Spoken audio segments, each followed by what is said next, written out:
You're lying in bed at 2 a.m., the house is silent, your partner is asleep. The street outside is empty, and yet you hear it. A low, droning hum somewhere between a diesel engine idling 3 streets away and the inside of a seashell pressed to your ear. You check the fridge, off, you check the furnace. Off, you walk outside and the hum is still there, no louder, no quieter, coming from everywhere and nowhere at once. This isn't a horror movie. This happened and is still happening to thousands of real people. In Taos, New Mexico, residents started reporting this exact experience in the early 1990s. They called it the Taos hum.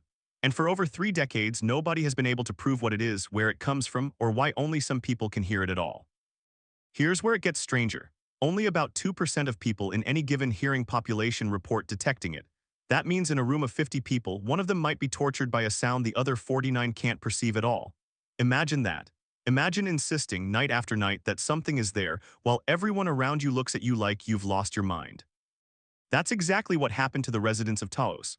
Friends doubted them. Doctors had no diagnosis. Some hearers described it as a hum. Others called it a whir or a buzz or a distant rumble. The descriptions didn't even match each other, which made the mystery deeper, not simpler. Were they hearing the same thing, or were dozens of people experiencing entirely different phenomena that just happened to get the same name? The town took it seriously enough to ask for help. In the early 1990s, Joe Mullins, then an engineering professor at the University of New Mexico, led one of the first formal investigations into the hum.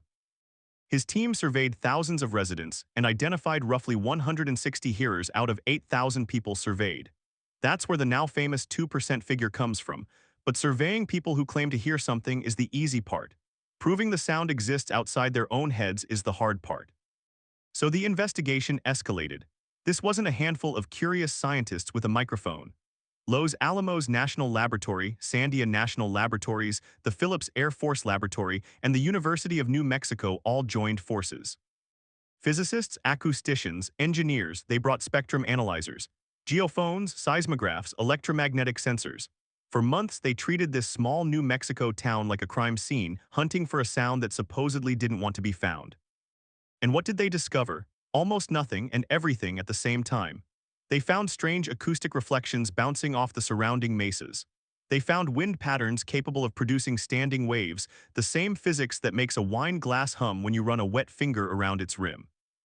They detected distant road noise, airflow across canyon walls, faint vibrations traveling through the earth itself. But none of it matched what hearers were describing. No consistent signal, no smoking gun. The federal investigation eventually published a report that did something remarkably rare for an official study. It admitted defeat. No external traceable source could be identified. Think about that for a second.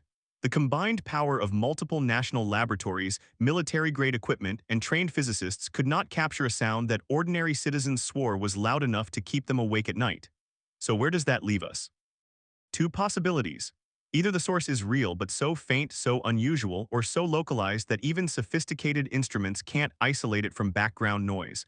Or the sound isn't coming from outside at all. It's coming from inside the hearer's own body. This second theory sounds dismissive, but it isn't. Human hearing is bizarre, fragile, and easy to fool. Some researchers have pointed to tinnitus, a ringing or humming generated by the auditory system itself, often with no external sound present whatsoever. Others have proposed something called the microwave hearing effect, where certain electromagnetic frequencies can produce an internal auditory sensation without ever touching the eardrum. Neither explanation is proven for Taos specifically, but both reveal something unsettling. Your brain doesn't need a real sound wave to convince you that you're hearing one. And Taos isn't alone. Almost identical hums have been reported in Bristol, England, in Largs, Scotland, in Kokomo, Indiana, where another major investigation, this one led by researcher James Cowan, found striking similarities to the Taos case. The pattern repeats across continents. A small fraction of the population, usually around that same 2%, begins hearing a persistent low-frequency drone that the rest of the world insists isn't there. A 2016 study published in the International Tinnitus Journal surveyed over 160 self-identified hearers worldwide and found something curious. Many of them reported that the hum seemed to form audible beats when combined with other sounds, that turning their head could make it fade, and that flying on an airplane caused a delay before the hum returned. These aren't random details. They're the kind of specific, internally consistent symptoms you'd expect from a real perceptual phenomenon, not a mass delusion. Something is happening. Science just hasn't agreed on what that something is. Here's the part that should genuinely unsettle you. If your own auditory system can manufacture a phantom sound this convincing, distinct enough to wake you up, specific enough to be tracked and measured and described in patterns across continents, then how much do you actually trust your senses? You assume that what you hear is an accurate transcript of the world around you, but hearing isn't a recording. It's a construction built moment by an organ that is also responsible for balance, for filtering out your own heartbeat, for somehow letting you sleep through a snoring partner while jolting you awake at the smallest unfamiliar creak. That system is remarkable. It is also demonstrably capable of getting it wrong. So the next time the world feels a little too quiet, and you swear you hear something just at the edge of perception, remember Taos.